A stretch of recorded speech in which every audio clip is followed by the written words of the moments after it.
Good morning everyone, prepare to embark on the journey through time, culture and creativity as I show you how the culture isn't just part of who we are.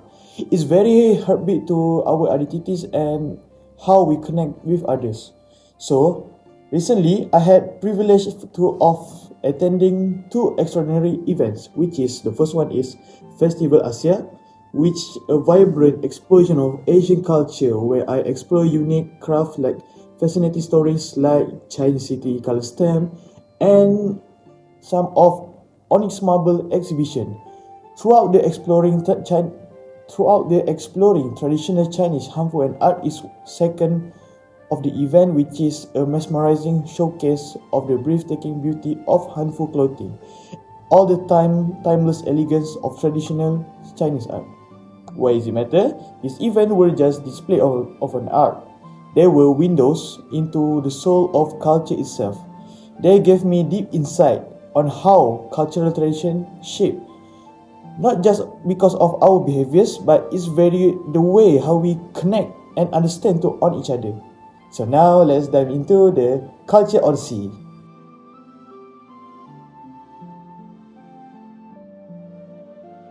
So, what was the magic behind all of these scenes event? Which is that I can conclude is the Festival Asia was all about to celebrating the magnificence and the diversity of Asian culture. Through the eyes of craft, stories and art, Hanfu and art exhibition aim to bring us face to face of the awe-inspiring depth of Chinese history and tradition. Through the following ropes of Hanfu and preformed artistry of the calligraphy and the painting.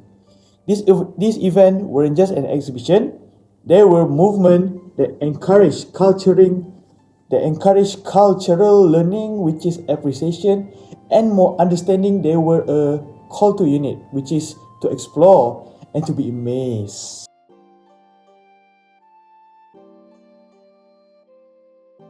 So now let's dive into Hofstede definition, which is Hofstede is a model of a game changer. It's like having a map throughout the enchanted water of culture, showing us how culture diverse in values, behaviors, and even the way we see the world. Why does it matter? It helps us to decode the hidden meanings behind why all the people do what they do and why the culture interact the way they do. Let's explore how this model unfolds within the events that I attend.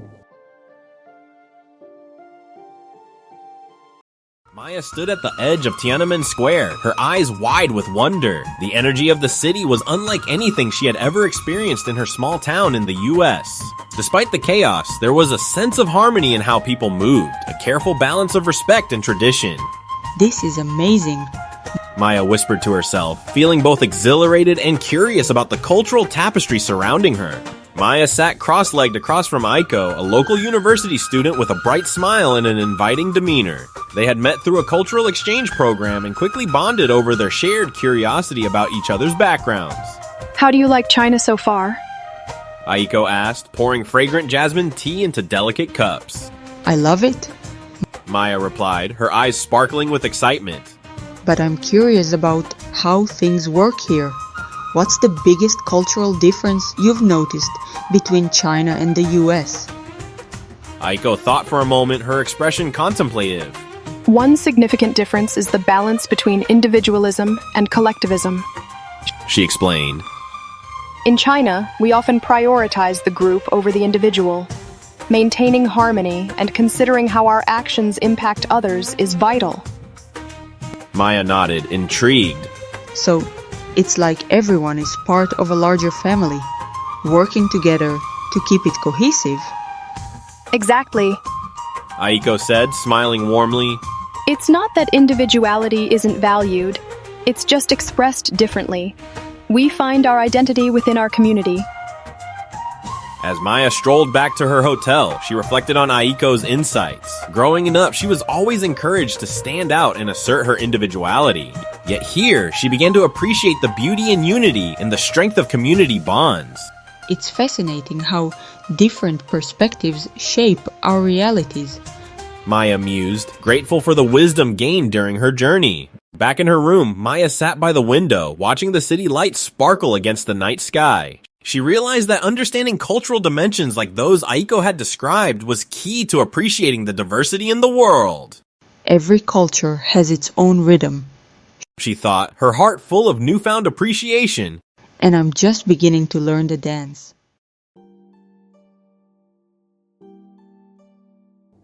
There are 6 dimensions of Hofstede, which is the first one is power distance. This is the way how culture embrace of challenge in the different in powers. At the Hanfu exhibition, power was visible in every stitch. The grandeur of the robe spoke volumes about the statue and the authority. More elaborate design of the powerful, simpler one is one of the common folk. So the second one is individualism against collectivism. Does the culture focus on the individual or the collective good? The Chinese city color stamps scream more to collectivism, which is each stamp wasn't just representation of a city. It was just not an ordinary symbol. It was a symbol of a shared pride, a collective identity. The Chengdu panda wasn't just a cute animal. It was also the city heart and soul. So for the third one is uncertainty avoidance. How much does a culture lean on rules and tradition to overcast? The Hanfu exhibition made this clear. There was no room for error in the world of Hanfu. The rules is for wearing it. It were a strict as they were scared, like the code of honor passed down through generation. The fourth one is masculinity against femininity. Does a culture prioritize competition and achievement or beauty and harmony? So, from the Onyx Marble exhibition, it was shining example of a femininity. It wasn't about success or victory. It was about the pure artistry of the marble and the harmony of its shape, reflecting the delicate balance between the tradition and the beauty. So for the fifth, which is the long-term against short-term orientation. So as we all know, long-term versus short-term orientation, does the culture focus on the future of the present? So throughout the Hanfu exhibition, it was a living tribute to the long-term orientation, which is each piece of the clothing wasn't just a garment, it also was a living piece of history, preserved the honor for the centuries. And the last one for this dimension, which is indulgence against restraint. So indulgence against restraint is how does the culture approach enjoyment and freedom.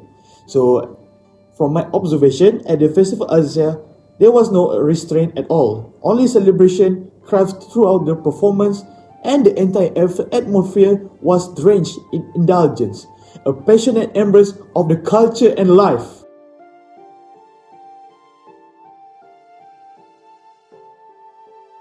So for my Hofstede analysis, let's break it down. Throughout the Festival Asia exhibited strong collectivism with shared pride and the stories in each of the city stamp. Like the Chengdu Panda, it also reflects indulgence with vibrant celebration that brought life to every corner of the event. So for my second summary of Hanfu exhibition, which is, as we know, the Hanfu exhibition show high power distance with robes that reflect rank and the authority itself. High uncertainty avoidance, as every tradition in Hanfu was meticulously followed with no room for error. So Hofstede dimension unveiled the core cultural value that power this event.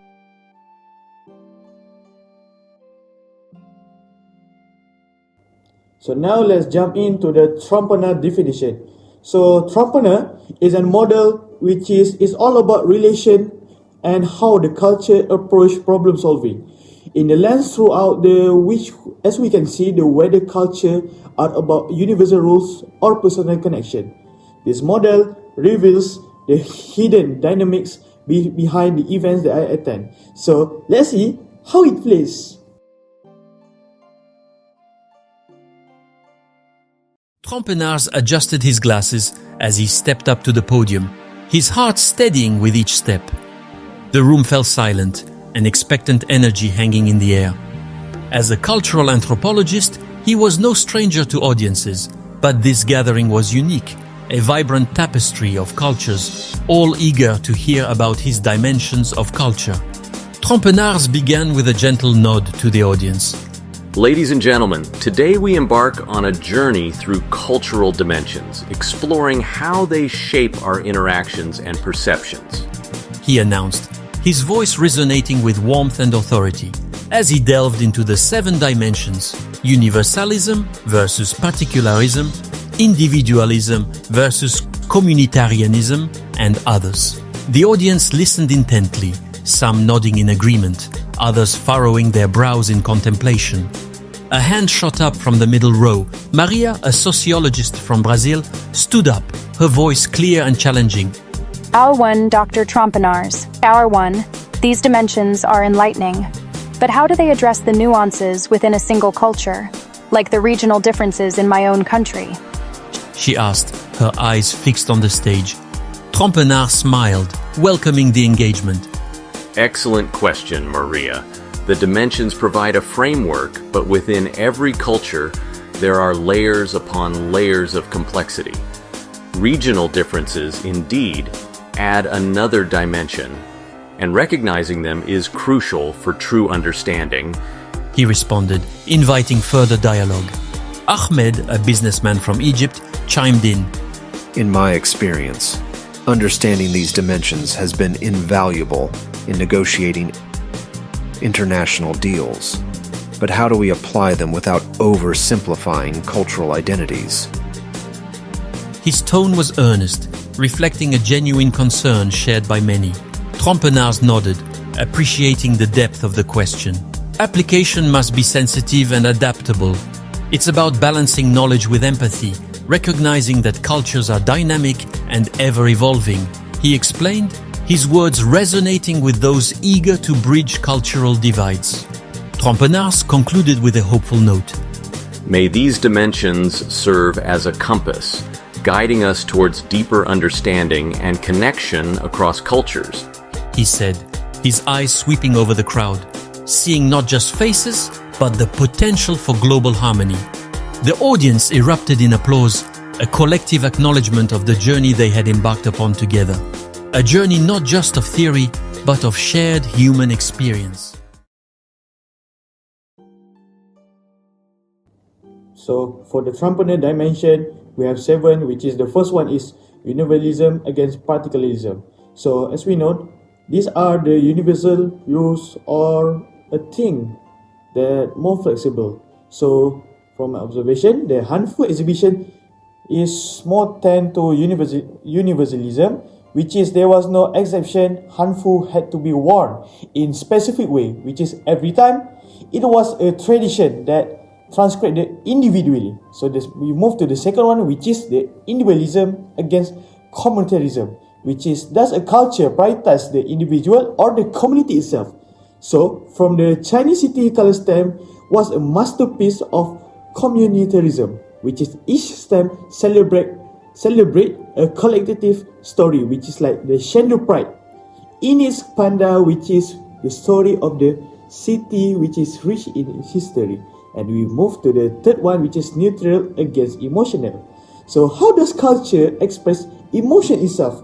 So throughout the Onyx Marble exhibition, it was a neutral in tone because it was focused on entirely on the beauty of the marble itself, with no emotional at all, because just the quiet strength of the tradition itself.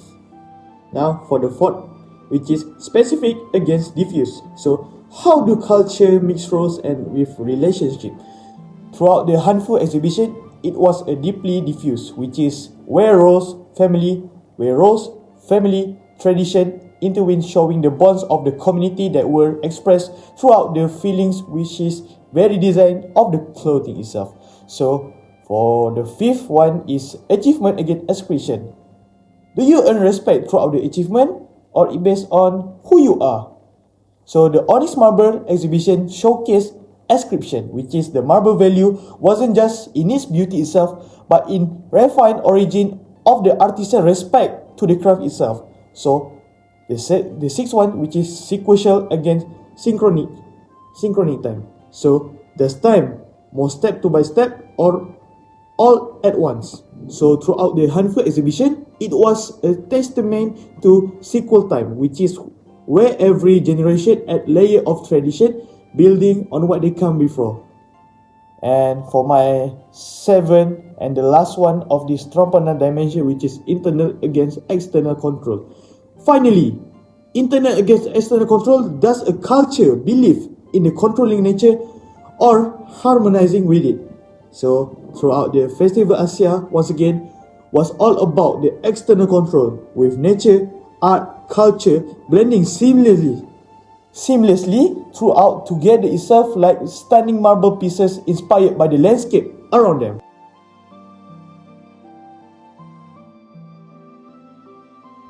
And for the Trompener analysis, let's now comparing the events.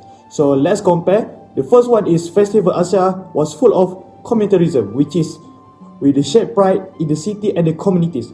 It also reflects the external control with nature woven into the very fabric of the hour.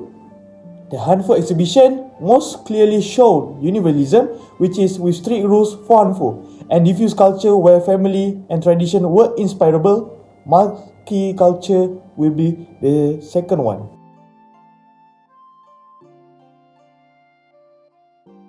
So now let's dive into what is multiculturalism.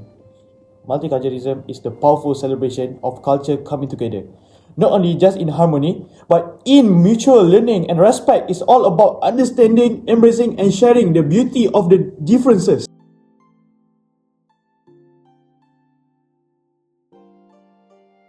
Now we dive into the multiculturalism in Festival Asia, which is why I choose Festival Asia, because it diverse culture. As we all know, Festival Asia is the ultimate example of multiculturalism. So as we know, multi is more than one. So in action, it brought together the best of China, Pakistan and other Asian culture in one breathtaking celebration. So that's clear. And we've moved to the second one, which is old and new.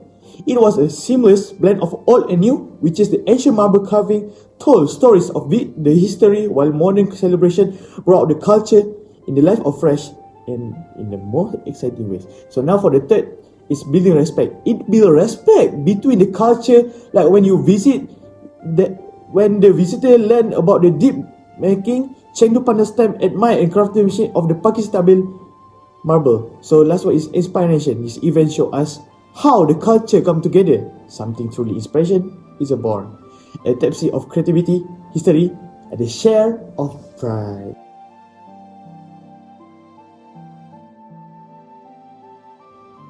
In conclusion, this event weren't just about art.